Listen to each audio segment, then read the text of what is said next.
For fans of the Naruto series who've watched as Naruto Uzumaki's gone from being a lonely orphan outcast sitting on a swing with no one looking at him with loving eyes to being the Hokage of his village and a husband with a family of his own. For so many years, Naruto returned home to an empty apartment with nobody there to greet him. The guy had to produce shadow clones in order to eat and have company with somebody. But now in the Boruto era, he has a wife who keeps his house clean and loves him. He has a daughter who knocked him unconscious when she awakened her Byakugan, and he has a prodigy son who looks up to Naruto's rival more than he looks up to Naruto himself. However, heavy is the head that wears the crown, and I'll explain to you guys why. For everything that Naruto's gone through, there's one challenge that's bubbled up beneath the surface that Naruto never actually saw coming, and in situations like this, you never actually see something like this coming.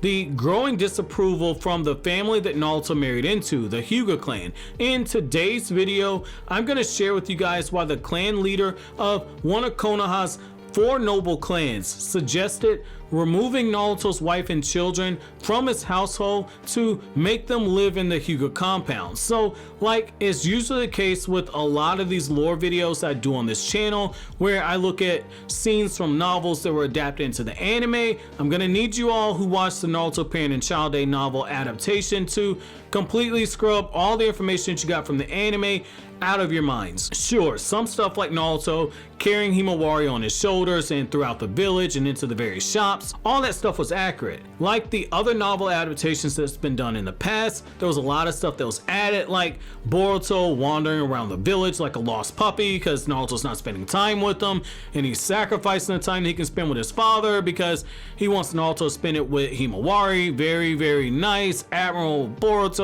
Boruto's butting into a bunch of scenes where he wasn't actually in the novel adaptation, added absolutely nothing to the scene that he was in. But then you also have scenes like the one I'm going to share with you guys that was outright scrapped from the anime adaptation. So this information is obviously going to be given to us from the Boruto light novel Naruto Parent and Child Day, which sees the various members of the Konoha 11 who have families interacting with their own parents or interacting with the children and explore the complicated bonds between each. In the chapter that focuses on Hinata and her family, we get funny moments like Hinata sharing the fact that Boruto likes to buy pink underwear and that she walked in on one night wiggling his butt in bright pink underwear. We also have moments like the one I'm going to share with you guys. So it's during this chapter that Hinata, Hanabi, and Hiashi are sent on a mission by Shikamaru to look into a situation that involves explosives that have gone missing, and it could be a potential attack against Konoha, so they're really taking this all seriously, okay? So in the aftermath of the mission, while Hinata and Hanabi are relaxing, we learn that earlier in the chapter, Hiashi, upon hearing from Hinata that Naruto's rarely at home, that Himawari misses Naruto very deeply, and that when Boruto isn't on missions, even though he tries to hide it, he's visibly upset that Naruto's anywhere to be found. We learn that Hiashi came very closely to telling Hinata to bring her family to live onto the compound, which, just as a reminder, that's pretty huge,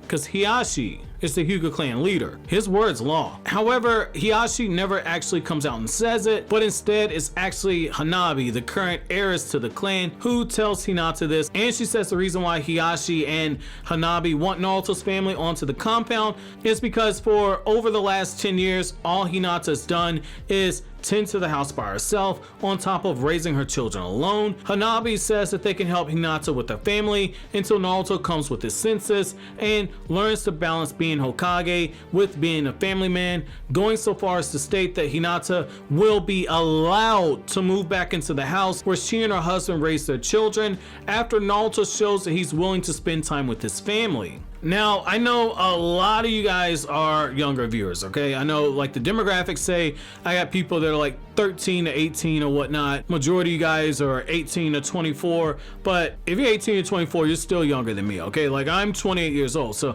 I got a few years on a few of you guys, but I got a lot of older friends. So this is where I stopped being politically correct and easygoing Naruto explain, and this is where I turned into Big Papa Crypto from Kryptonian saying, those you guys who watched my One Piece reviews when I did them on Kryptonian saying, and you guys know like this is where, you know, and which is a side note, I'm about to start going over Wano on Straw Hat Kryptonian Saiyan coming in August, and at that point I'll start doing One Piece content similar to how I do Naruto content on this channel once I get caught up on that. But getting back to it though, so those viewers who saw those videos know exactly what happens when I get 100% unfiltered. So this is one of those times where even though Hanabi, which you guys know, I absolutely love Hanabi. Hanabi is 100% no pull out material. Like, you don't pull out a Hanabi. You give a couple extra thrusts and you give a couple extra spurts and you make sure you don't pull out Hanabi, okay? Like, that's just what it is. That's no bunker buster material right there.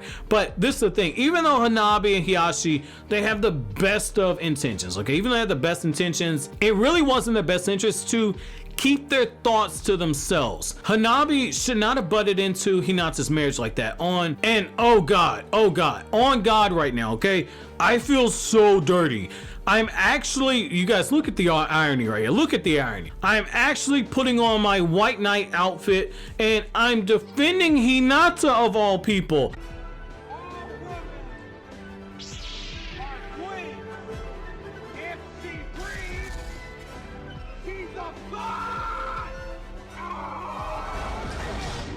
My lord, this is blasphemous, man.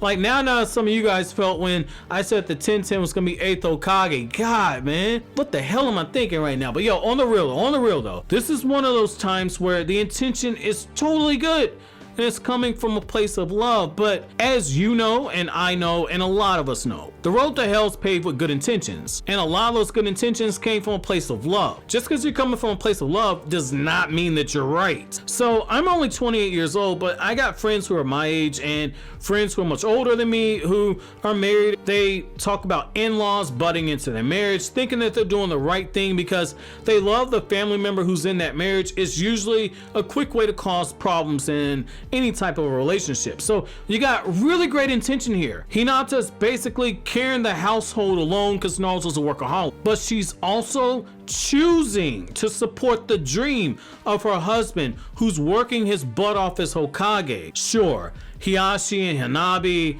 they're definitely right. Naruto could physically be with his family more and use more shadow clones to do Hokage paperwork and duties. A lot of you guys have brought that up in the past, but as we all know, Hinata's gonna ride for Naruto regardless.